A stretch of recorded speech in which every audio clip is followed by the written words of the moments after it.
Remaja Batch 3 akan melaksanakan uji kinerja di SD Negeri Kemiri.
Nah, sebelumnya mari kita lihat gambar di depan.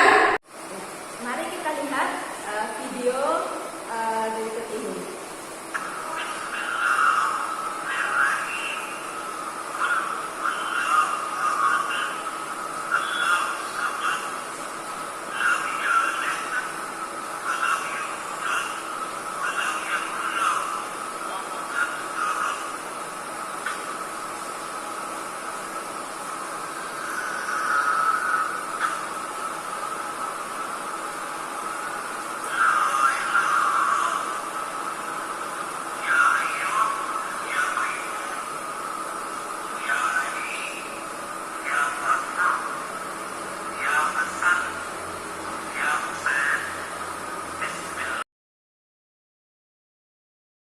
Itu tadi sudah kalian lihat ya, sudah kalian amati. Nah, yang terkandung di sini adalah guru saja bisa hafal Al-Quran, apalagi kita sebagai manusia yang dibekali oleh akal atau otak pasti bisa lebih hafal lagi ya.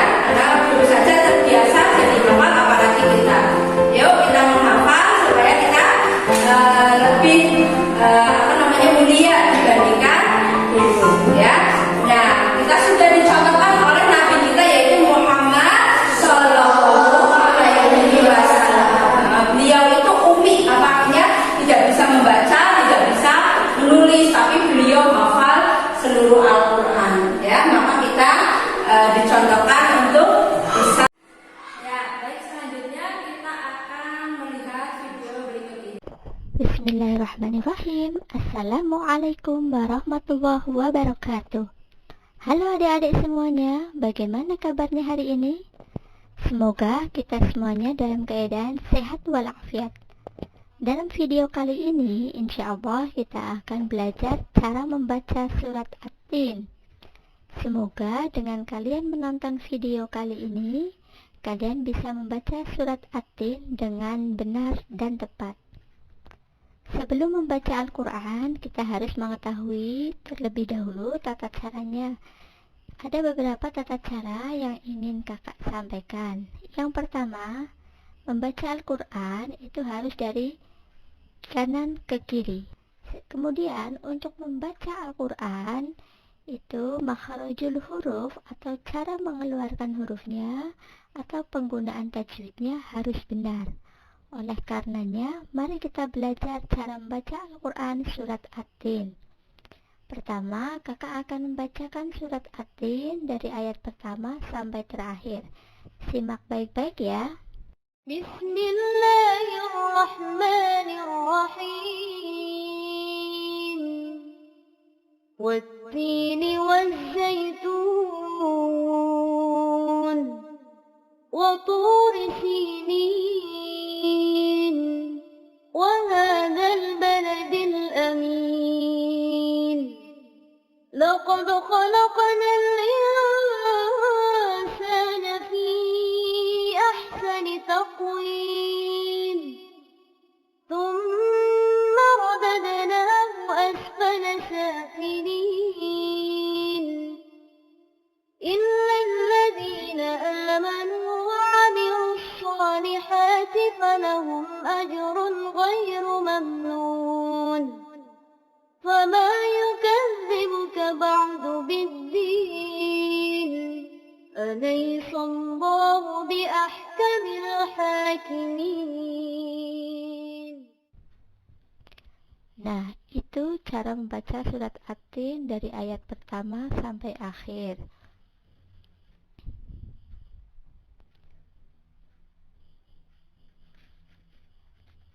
Kemudian kita akan belajar tentang arti surat At-Tin dari ayat 1 sampai 8 dan makna kandungan surat At-Tin ayat 1 dan 2.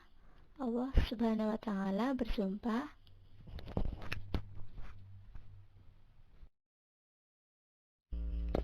surah yang pertama artinya demi buah tin dan zaitun. Yang kedua, demi gunung Sinai. Yang ketiga, dan demi negeri yang aman ini. Yang keempat, artinya sesungguhnya kami telah menciptakan manusia dalam bentuk yang sebaik-baiknya. Arti yang kelima, kemudian kami mengembalikannya ke tingkat yang serendah-rendahnya. Yang keenam, kecuali orang-orang yang beriman dan mengerjakan amal soleh, maka baginya pahala yang tiada putus-putusnya. Arti yang ketujuh, maka apakah yang membuatmu mendustakan hari pembalasan sesudah itu? Dan yang delapan, artinya bukankah Allah adalah hakim yang paling adil? Itu adalah arti surat At-Tin ayat 1-8. Makna kandungan surat At-Tin ayat 1 dan 2, Allah Subhanahu wa ta'ala bersumpah demi buah tin dan zaitun. Buah tin adalah buah yang enak dan lembut serta mudah dicerna. Buah tin memiliki banyak sekali manfaat, seperti bisa digunakan untuk obat, memperhalus kulit, dan mengencerkan dahak ketika seseorang sedang batuk. Sedangkan buah zaitun, buah yang memiliki keistimewaan karena kandungan minyak yang berlimpah dan terdapat dalam buah zaitun. Kemudian ayat yang kedua, Allah Subhanahu wa ta'ala bersumpah demi Gunung Sinai. Gunung Sinai terletak di semenanjung Sinai, di mana Gunung Sinai merupakan tempat Nabi Musa alaihi salam menerima wahyu. Dalam ayat ketiga, yaitu Islam yang membaca Al-Quran ini tergolong orang yang istimewa, ya, dan beruntung. Kenapa? Karena Al-Quran ini adalah salah satu mukjizat terbesar, ya, yang diberikan oleh Nabi Muhammad SAW. Ya, kitab inilah yang sampai hari akhir nanti ada. Ya, jadi salah satu kitab yang kita pelajari di pertemuan minggu lalu. Surat At-Tin terdiri dari 8 ayat. Nah, untuk nama surat diambil dari kata wattini, ya, yang terdapat pada ayat pertama. Nah, surat ini termasuk surat Makkiyah, ya, karena diturunkan di Mekah. Jadi ada dua, ya, yaitu surat Makkiyah dan Madaniyah. Ya, Makkiyah artinya turunnya di Mekah, dan kalau Madaniyah turunnya di Madinah, ya, yaitu ketika Rasulullah hidup di Mekah, yaitu Allah memberikan wahyu Al-Quran, ya, kepada berupa surat At-Tin. Nah, selanjutnya kita akan mempelajari tata cara membaca Al-Quran. Nah, ini paling penting, ya. Jadi membaca Al-Quran tidak seperti membaca Quran atau membaca buku banter, gitu, ya. Jadi yang pertama yang harus kalian perhatikan, ya, hal itu harus didahului dengan ta'awudz, ya. Bagaimana bunyinya? Yaitu a'udzubillahi minasyaitonir rajim. Yang kedua, diawali dengan membaca basmalah, ya. Udah hafal semuanya, ya. Itu bismillahirrahmanirrahim.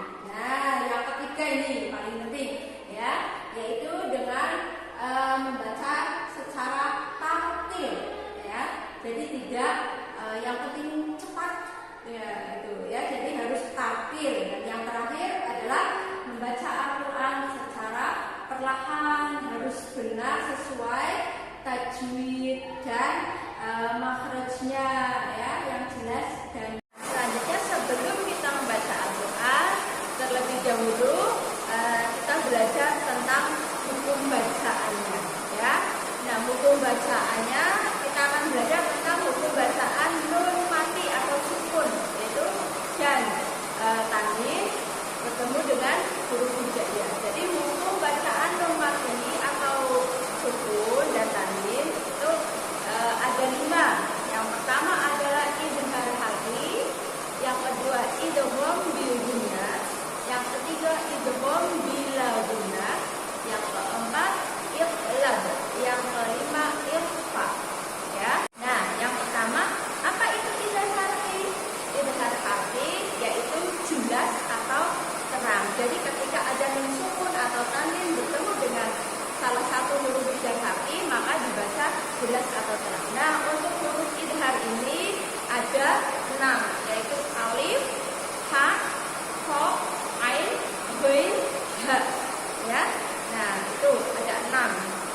contoh bacaannya misalnya minhum, ya, ada nun sukun bertemu dengan ba, maka ini dibaca jelas minhum.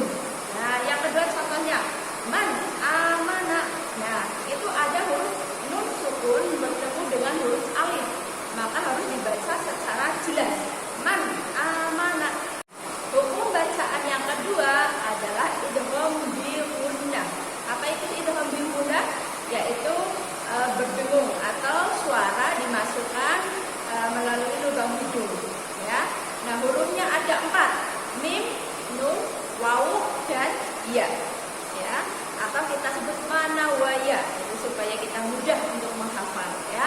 Nah, contohnya di sini ada bacaan mayyamal. Nah, di situ ada nun sukun bertemu dengan huruf ya, maka nun sukunnya itu dimasukkan, ya, mayyamal. Nah, lanjutnya ada mim. Hukum bacaan yang ketiga ada idgham bi la gunnah. Kalau tadi bi gunnah, yang sekarang pakai la, bi la gunnah, ya. Nah, di sini cara membacanya yaitu tidak berdengung. Nah, untuk hurufnya ada 2, yaitu lam dan ro. Nah, kalau supaya mudah mengingat, bila guna itu hukumnya loro, lam dan ro. Nah, hukum contoh bacaannya bagaimana? Contohnya misalnya ada milladunka, ya, milla. Nah, nun sukun bertemu dengan la, dimasukkan, ya, tidak berdengung, milla. Atau mirrabbikum, nun sukun bertemu dengan ro, mirrabbikum. Hukum bacaan yang keempat yaitu iqlab, ya. Nah, apa itu iqlab? Iqlab itu adalah mengganti atau mengubah, yaitu hurufnya yang tadinya dibaca harus diganti, ya. Hurufnya cuma 1, ba, ya, ingat-ingat. Batok itu huruf ba saja, ya. Nah, misalnya ada bacaan mim ba'di. Nah, di situ ada nun sukun bertemu dengan huruf ba, maka bukan min ba'di tapi mim ba'di, ya, berubah atau berganti dengan huruf. Nah, untuk yang kelima atau yang terakhir ada bacaan ikhfa. Nah, untuk ikhfa ini artinya samar-samar. Nah, samar-samar itu artinya tidak jelas, ya. Jadi ketika membaca ini tidak jelas. Nah, untuk hurufnya itu adalah sisa dari 4 hukum bacaan tadi, ya. Selain itu maka hukum bacaan ikhfa. Apa saja hurufnya?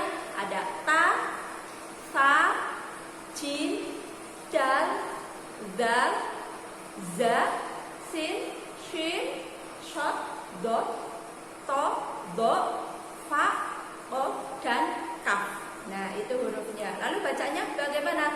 Contohnya ada min syarri, ya. Jadi bukan jelas en, bukan min syarri tapi min syarri, ya. Atau in kuntum, nah, bukan in kuntum tapi in kuntum. Nah, itu samar-samar, ya, atau tidak jelas. Nah, selanjutnya ini ada komik, yaitu ibu guru sedang berbicara dengan murid-muridnya. Nah, di sini ada sebuah tanya jawab, ya. Yang pertama, ibu guru, ya, sedang menjelaskan. Nah, mari sekarang kita lihat komik berikut ini. Nah, anak-anak masih ingat materi kemarin tentang surat Atin? Nah, Atin berarti buah tin. Surat Atin diturunkan setelah surat Al-Buruj. Surat Atin ini merupakan surat ke-95, berjumlah 8 ayat dan tergolong surat Makkiyah karena diturunkan di kota Mekah. Nah, sekarang anak-anak, siapa yang tahu bagaimana cara menghafal Al-Quran yang kemarin kita pelajari? Saya, Bu Guru. Oh iya, silakan Mas Adit. Ada beberapa cara menghafal Al-Quran, termasuk juga menghafal surat Atin. Yang pertama, baca dengan tartil. Yang kedua, ulangi sampai hafal. Yang ketiga, pergunakan dalam sholat. Seperti itu, Bu Guru. Mari kita amati. Di sini ada sebuah komik yang Bu Guru buat, ya. Nah, ini seorang pinguin ibu dan anaknya sedang bercerita karena melihat teman-temannya tadi sedang bepergian ya. Nah, di sini.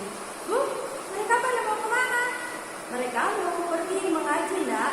Apakah aku boleh ikut mengaji, Bu? Tentu saja, anakku.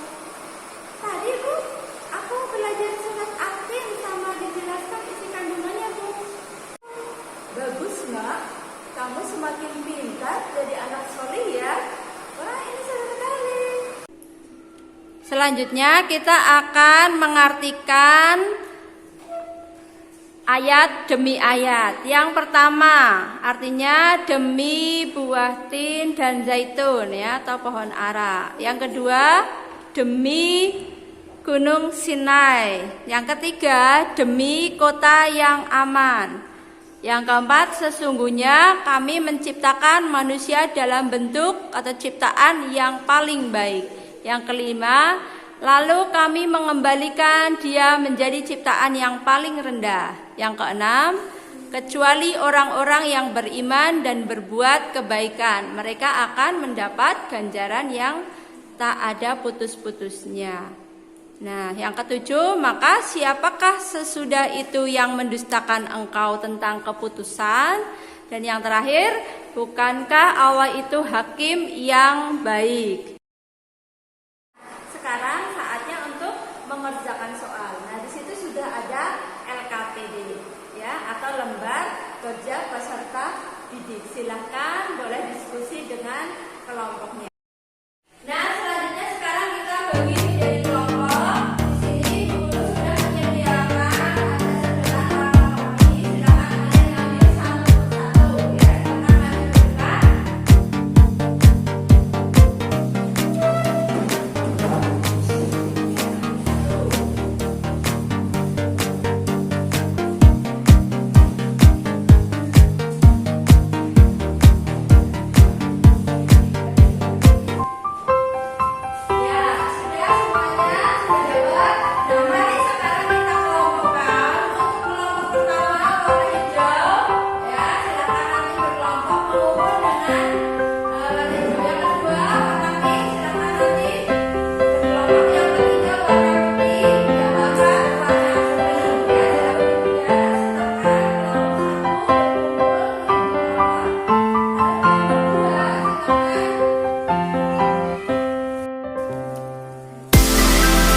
Zaitun itu merupakan ungkapan atau kinayah ya. Nah, itu tentang Damaskus, tempat diutusnya Nabi Nuh alaihi salam, yaitu dan Baitul Maqdis, yaitu tempat diutusnya Nabi Isa.